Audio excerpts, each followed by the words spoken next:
నీది నీకు మాత్రమే మిగిలిద్ది. అమ్మా, నువ్వు ఎంత కష్టపడ్డావో అదే మిగులుతుంది. హల్లెలూయా.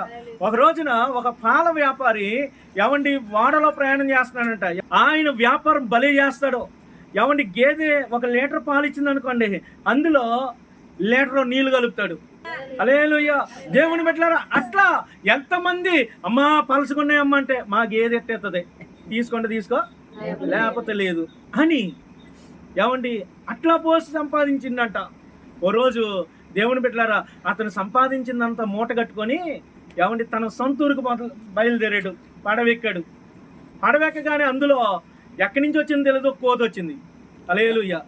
ఒక కోత వచ్చి వీడు సంపాదించిన మూట మొత్తం, ఆ రోజుల్లో అన్ని పైసలే కదా ఏమండి, చిల్లర డబ్బులే కదా, సంపాదించినవి అన్నీ తీసుకెళ్ళి ఆ మూట పట్టుకొని పైన కూర్చుంది.